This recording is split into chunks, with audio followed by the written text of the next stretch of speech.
honourable member for Richmond. Mr. Speaker, the spring lobster season is underway in Nova Scotia, and once again we see fishermen being faced with rock-bottom prices for lobster. Mr. Speaker, everyone in this House knows just how important the lobster fishery is to the economies of rural Nova Scotia and to the economy of our entire province.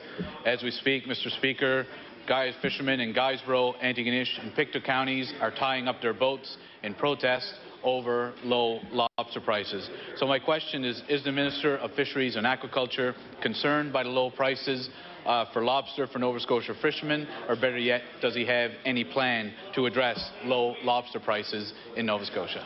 The Honourable Minister of Fisheries and Aquaculture. Well, thank you very much, Mr. Speaker, and to the member opposite. I know certainly I am deeply concerned. That's why we have met consistently with our federal counterpart, Mr. Asfield, and the Atlantic Ministers of Fisheries.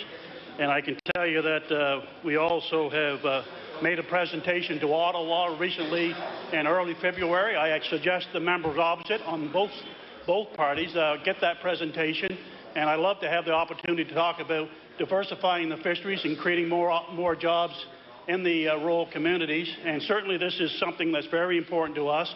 We have invested in the Lobster Council of Canada, and we are monitoring this and working with the industry. And I thank the member for bringing this question forward. The honourable member for Richmond on his first supplementary.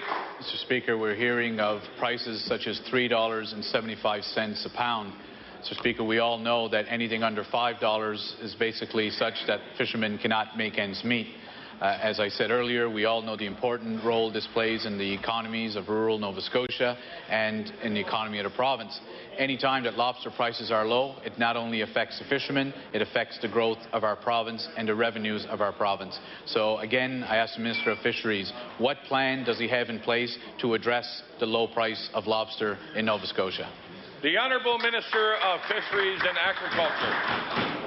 Mr. Speaker, to the member opposite, again, we have worked with our federal counterpart, Mr. Asfield. We are also working with the industry on the certification of the MSC, and we also took a presentation to Ottawa. And one of them that we talked about in there is making sure that the lobster industry does not include quotas, which I can point out that the federal government and the third party, the PCs, are suggesting introducing. We also took out the very first thing that we did as a minister of this portfolio was took the vendor's fee off for fishing for licenses for roadside sales. That's the very first thing that I did in this mandate. And again, Mr. Speaker, we have stood up to Ottawa when it comes to the owner-operating and fleet separation policy. Again, something that the federal party and the PCs have introduced and want to dismantle the independent inshore fisheries. Mr. Speaker, we have done a lot for this industry. We understand the struggle that's going on with the low prices, and we look forward to working with the industry. Thank you very much. The honourable member for Hants West. Thank you, Mr. Speaker. My